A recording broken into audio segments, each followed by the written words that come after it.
Assalamualaikum warahmatullahi wabarakatuh. Hai semuanya, bagaimana kabarnya hari ini? Semoga teman-teman semuanya diberikan kesehatan dan rezeki melimpah dimanapun kalian berada. Video ini akan membahas dagangan laris tapi uangmu habisnya, dan ada tipsnya, hindari 5 kesalahan atur uang ini. Teman-teman sering mendapati pengalaman seperti ini ya, berjualan dari pagi sampai malam, banyak yang beli, dagangan juga habis, tapi ketika dihitung laporan keuangan usaha setiap bulannya, hasilnya yang didapat justru nihil, padahal kan bisnisnya laris. Lantas lari kemana tuh duit dagangannya? Nah, ini harus ada tanda tanya ya, kemana ini uangnya kok habis melulu. Nah, maka mengatur keuangan usaha itu memang bukan perkara yang enteng. Apabila buat kamu para pemula yang masih semangat-semangatnya seperti saya juga pemula ya, buka usaha, melihat penjualan produk lancar, uang dagangan yang juga didapat, tak sadar dibuang-buang untuk membeli hal-hal yang sepele, yang sebenarnya belum begitu penting untuk pengembangan usaha. Nah, Bun, kira-kira kesalahan apa saja yang sering dilakukan pemula dalam mengatur keuangan usahanya? Simak informasinya seperti di bawah ini ya. Maka harus hindari 5 kesalahan atur keuangan ini ya. Yang ke-1, uang dari warung atau toko sering kebobolan dikarenakan tabungan warung atau usaha toko dan pribadi belum terpisah, maka tidak terkontrol ya. Nah, ini pokok dari keuangan yang sering kebablasan di setiap pemilik usaha warung atau sembako. Nah, ini semuanya disatukan, harusnya terpisah di antara tabungan pribadi dan tabungan usaha, atau uang pribadi dengan uang usaha. Nah, kemudian yang kedua, mumpung jualan kelarisan, langsung membeli barang secara besar-besaran, apapun dibeli, tidak ada batasan. Nah, itu inti yang kedua, ini bisa merusak ya pendapatan kita.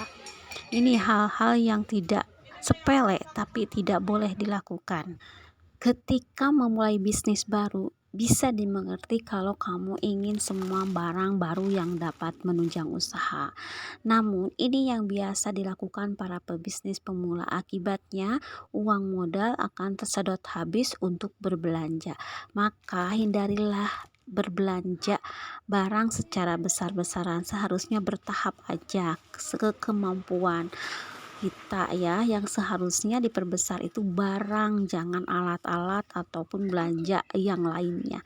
Akibatnya nanti modalnya tersedot habis ya. Kemudian apabila barang tersebut penting untuk bisnis, nah dapat menunjang pendapatan dari bisnis itu, maka boleh-boleh saja. Kemudian masalahnya yang ketiga, biar kelihatan jadi pengusaha keren, maka ikut-ikutan pakai kartu kredit. Bunda-bunda punya kartu kredit? Saya enggak, Bun.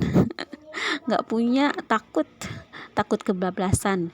Nah, meskipun menggunakan kartu kredit adalah normal, tetapi hal ini biasanya menimbulkan risiko jika salah mengaturnya, karena kartu kredit sangatlah mudah untuk digunakan.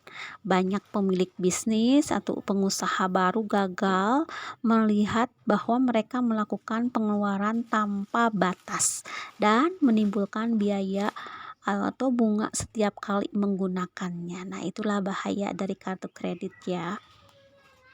Kemudian yang keempat, semua hasil usaha digunakan untuk biaya operasional. Bahkan tidak ada simpanan dana untuk kondisi darurat. Nah, ini juga berbahaya ya, Bun. Semuanya kita belanjakan uang itu sebagai operasional. Itu tidak boleh ya. Jadi seharusnya uang itu harus disimpan sebagian untuk biaya darurat, tabungan, dan juga ini modal yang setiap hari harus bergulir ya, ataupun berjalan. Dana darurat itu adalah untuk menjaga-jaga jika ada kebutuhan yang biaya tak terduga.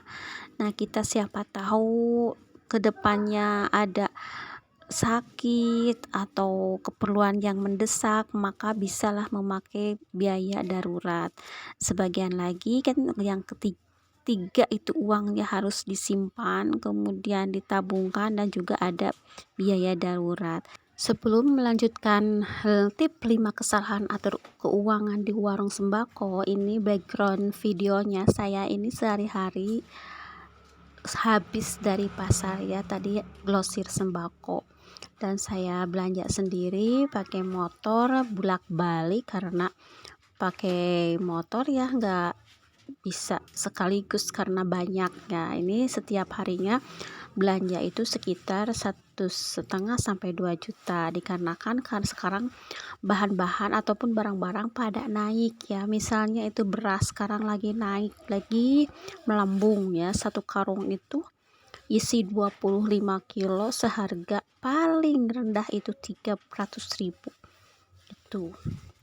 Nah, untuk menghindari uangnya habis, maka uang operasional atau uang warung harus dibelanjain lagi, dan tidak bagus kalau barang-barangnya ompong ya atau kosong. Nah, maka sedikit-sedikit asalkan komplit ya. Nah, itu juga dimaksimalkan kalau barangnya itu laku keras. Misalnya saya itu lakunya di sini sembako ya, beras, telur dan sebagainya, maka dimaksimalkan belinya itu banyak. Nah, lanjut lagi ke tipnya yang terakhir atau yang kelima, yaitu sering melalaikan biaya tagihan di luar operasional ya. Contohnya gini, biaya pajak. Nah, berbagai jenis bisnis atau usaha ada yang memiliki kewajiban pajak. Namun kalau usaha di rumah itu rumahan ya, biasanya enggak ditagih pajak. Itu minim pajak. Jadi ada keuntungan yang membuat usaha di rumah itu biasanya minim pajak. Nah, tetapi kalau di luar sana harus seperti grosiran saya itu ya wajib pajak, yang memungkinkan pemerintah membiayai instruktur dan program yang menguntungkan bagi warga negara.